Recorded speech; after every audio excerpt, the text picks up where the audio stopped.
अनिल, कि आखिर असर पड़ा है। जी विनोद जी, आपने सवाल सुन लिया होगा।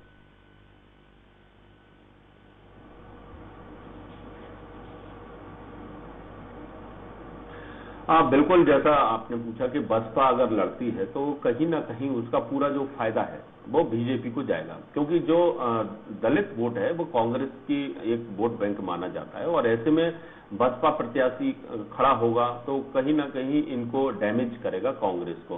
प्रद्युम्न सिंह तोमर की एक अपने आप में अलग छवि है ग्वालियर में, और वो जब तक 1.5 साल तक मंत्री रहे तब तक लोगों ने उनको मंत्री नहीं समझा। वो लगातार नालों में उतरते रहे, साफ सफाई करते रहे, लोगों के बीच में जाते रहे, और अब मंत्री पद से जब उन्होंने इस्तीफा दिया और आज अब लोगों के बीच में वो जाएंगे। और ये जो अनिल जी ने कहा था कि अभी तक बीजेपी ने अपने कार्यकर्ताओं से मेल मिलाप नहीं कराया, कोई इस तरह का कार्यक्रम हमको नजर नहीं आया कि जहां प्रद्युम्न सिंह तोमर और बीजेपी के बड़े कार्यकर्ता या पदाधिकारी उनके साथ मौजूद हों। हो सकता है अकेले में उन्होंने मेल मुलाकात की हो, लेकिन इस तरह से सार्वजनिक कार्यक्रम नहीं हुआ, और इसके पीछे लॉकडाउन और कोरोना एक बात हो सकती है।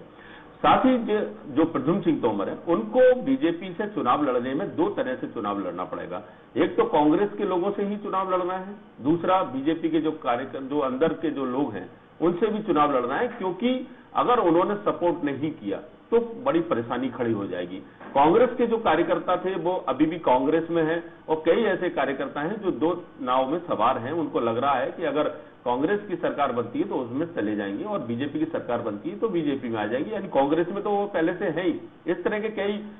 जो इस्तीफे भी कांग्रेस के पास आए हैं, तो जो उनके व्यक्तिगत समर्थक लोग थे वो जरूर उनके साथ आ गए, लेकिन अभी तक वो बीजेपी के कार्यकर्ता नहीं कहलाए, क्योंकि उन्होंने बीजेपी ज्वाइन नहीं की है, पूरी तरीके से बीजेपी की नीति और रीति को उन्होंने अपनाया नहीं है। वो सिंधिया समर्थक कहलाते हैं या फिर प्रद्युम्न सिंह समर्थक कहलाते हैं। लेकिन जिस तरह से एक टीम प्रद्युम्न सिंह के पास है, वो एक टीम उनके लिए एक कारगर साबित हो सकती है, और कांग्रेस भी इस सीट पर कम से कम इस सीट पर ऐसा प्रत्याशी लाना चाह रही है जो बड़ी टक्कर दे, और ना टक्कर दे बल्कि उसमें जीत दर्ज कर सके, जिसमें कई नाम सामने आ रहे हैं। इसमें जो सुनील शर्मा है एक ऐसा नाम है जो लगातार 2 बार यानी 2013 में और 2018 में सिंधिया से इसी बात पर उनका विवाद होता रहता था कि वो लगातार प्रद्युम्न को यहां से टिकट देते रहे हैं, और उनको टिकट क्यों नहीं दिया। इस बार उनको मना लिया गया था तमाम पदों का लालच देकर, लेकिन अब वो कांग्रेस छोड़कर नहीं गए, जबकि सिंधिया समर्थक थे और उनको कांग्रेस वहां से उतार सकती है। और दूसरा बड़ा नाम है अशोक शर्मा का, क्योंकि अशोक शर्मा काफी पुराने नेता हैं, कद्दावर नेता हैं इस इलाके के, और उनने पहले जिलाध्यक्ष रहे हैं, कांग्रेस के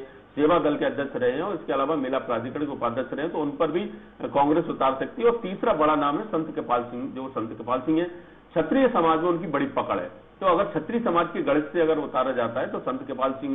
उतारा जाता है तो प्रद्युम्न सिंह के लिए एक बड़ी परेशानी खड़ी हो जाएगी। और जो देखने में अभी जो स्थिति आ रही है कि दोनों ही दल के लोग वो अपने अपने तरीके से लोगों को बात रखने का प्रयास कर रहे हैं, अपने अपने तरीके से उनको बता रहे हैं। अभी से भले ही चुनाव प्रचार शुरू ना हुआ हो, लेकिन जो कोरोना में जिस तरह से लोगों की मदद करने का जो सिलसिला शुरू हुआ था वो देखने को मिल रहा है। आज भी प्रद्युम्न सिंह तोमर कहते हैं कि वो आज लोगों के बीच में है, और चुनाव आते रहते हैं जाते रहते हैं, वो अपने लोगों के बीच में रहेंगे, जीत हार उनके साथ बनी रहेगी। लेकिन सवाल यही खड़ा होता है कि चुनाव आखिर चुनाव होता है, जीतने वाला ही सदर कहलाता है और हारने वाला हार जाता है, उस 5 साल के लिए चला जाता है। ऐसे में अगर प्रद्युम्न सिंह तोमर को भाजपा पूरी तरीके से सपोर्ट करती है तो कहीं ना कहीं उन्हें विजय जरूर मिल पाएगी, लेकिन अगर सपोर्ट नहीं हुआ तो बड़ा एक परेशानी खड़ी हो सकती है उनके सामने, और इसके लिए उन्हें रणनीति बनानी होगी। सिंधिया जी का भी एक भी दौरा नहीं हुआ अभी तक ग्वालियर में, जब से उन्होंने कांग्रेस छोड़ी है, तो ये पता लग सके कि सिंधिया के समर्थन में आखिर कौन कौन है। रेलवे स्टेशन पर जब उनका ट्रेन रुकती है तो स्टेशन पर जयकारों के नारे और फूलमालाओं से लोग खड़े रहते हैं। विनोद, जयभान सिंह पवैया कितना साथ देंगे, एक, और दूसरा सदर में किस जाति का नंबर 1 पे बोलबाला है, किसका नंबर 2 पे बोलबाला है, मैंने संख्या में।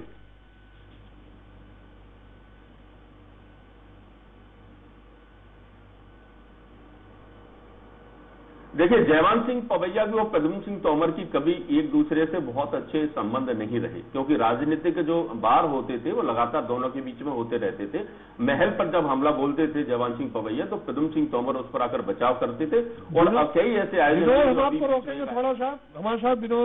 प्रद्युम्न सिंह तोमर